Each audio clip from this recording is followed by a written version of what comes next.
দেশ ও রাজ্যের সাড়া ফেলা সেরা খবরের ঝলক জানাবো আজকের বাছাই করা গুরুত্বপূর্ণ তাজা খবর। শুরুতেই শিরোনাম। যারা বঞ্চিত আছেন তারা সকলেই অন্নপূর্ণা যোজনা নিয়ে মহিলাদের বড় সুখবর দিলেন খাদ্যমন্ত্রী।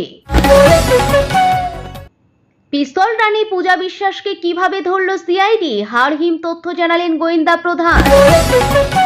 শুভেন্দু অধিকারীর বড় ঘোষণা, যাত্রী সাথীর সঙ্গে যুক্ত হচ্ছে ভারত ট্যাক্সি।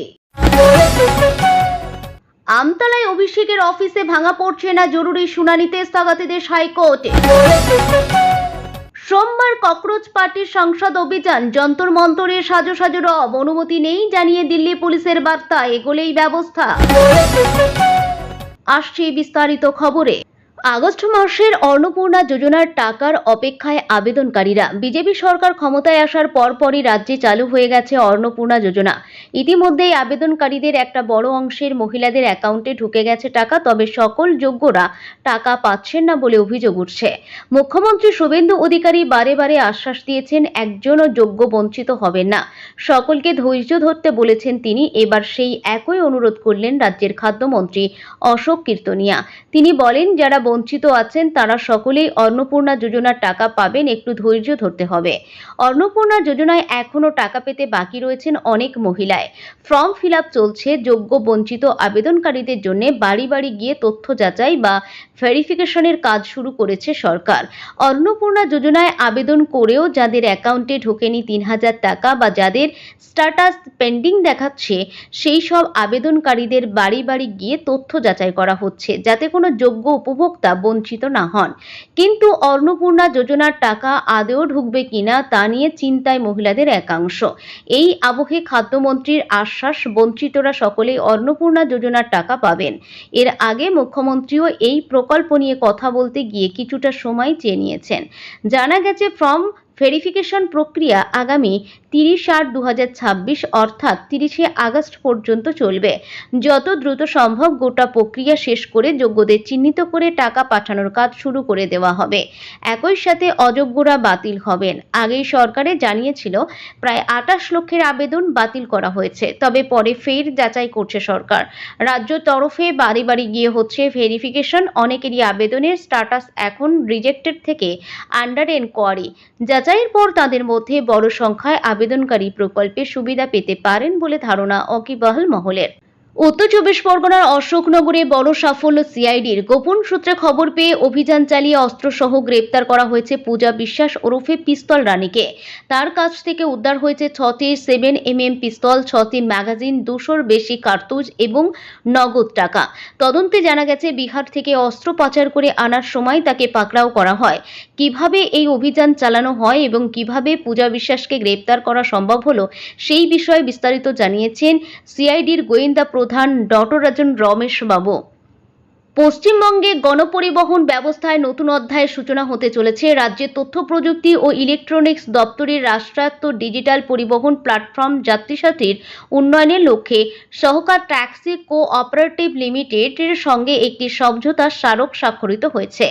এই চুক্তির কথা জানিয়ে মুখ্যমন্ত্রী শুভেন্দু অধিকারী সমাজ মাধ্যমে লেখেন, এই কৌশলগত যৌথ উদ্যোগের লক্ষ্য প্রযুক্তির আধুনিকরণ এবং সাধারণ যাত্রীদের আরও উন্নত পরিষেবা দেওয়া। তার বক্তব্য অনুযায়ী কো-ব্র্যান্ডিং এবং প্ল্যাটফর্ম ইন্টারঅপারেটিভিটির মাধ্যমে যাত্রীর সাথী ও ভারত ট্যাক্সি দুই প্ল্যাটফর্মের পরিষেবাকে একত্রিত করা হবে, যাতে যাত্রীরা আরও সহজে পরিবহন পরিষেবা পান।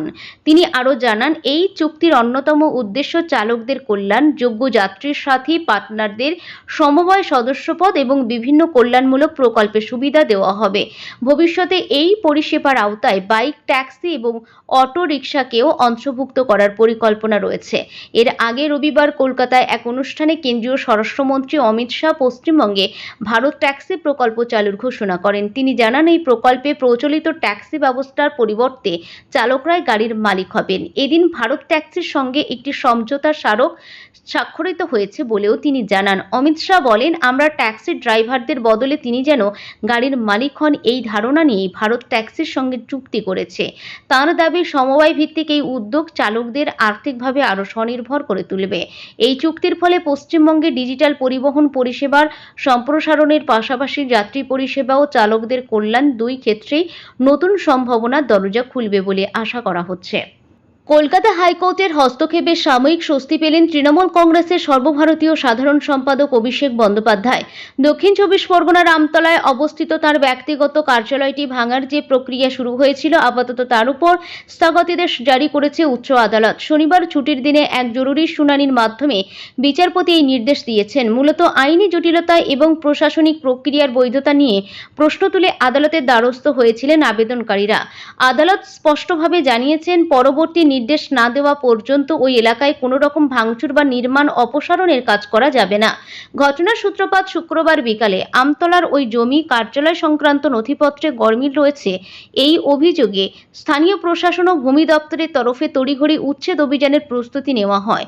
অভিযোগ ওঠে যে পর্যাপ্ত আইনি নোটিশ ছাড়াই বুলডোজার নিয়ে ভাঙার কাজ শুরু করতে উদ্যোগী হয়েছিল সংশ্লিষ্ট দপ্তর। এরপরই বিষয়টি নিয়ে হাইকোর্টের বিচারপতিকে জরুরি শুনানির আর্জি জানানো হয়।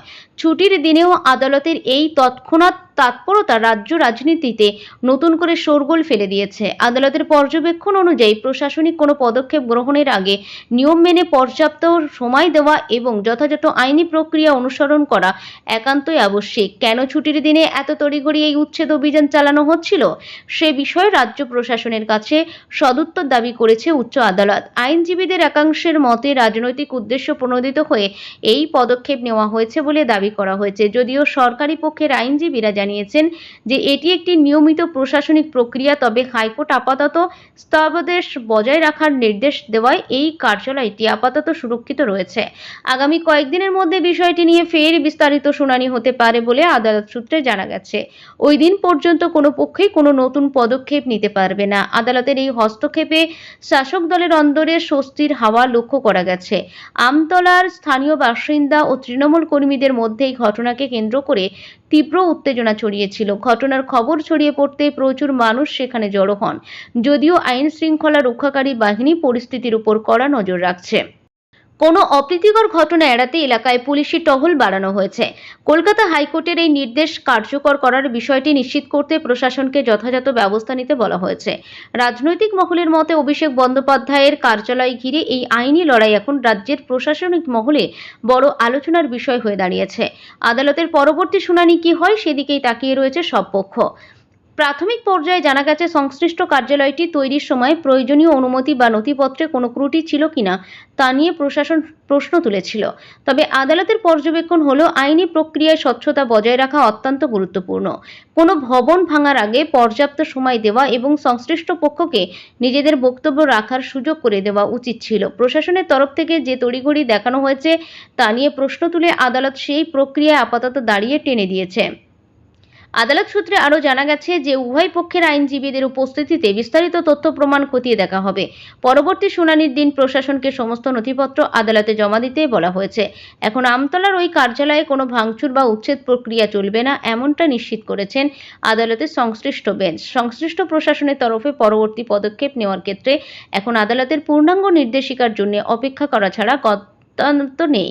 বিস্তারিত আইনি নথি ও অন্যান্য আনুষঙ্গিক তথ্যাদি খতিয়ে দেখার পরে আগামী শুনানিতে আদালত চূড়ান্ত সিদ্ধান্ত জানাবে বলে মনে করা হচ্ছে।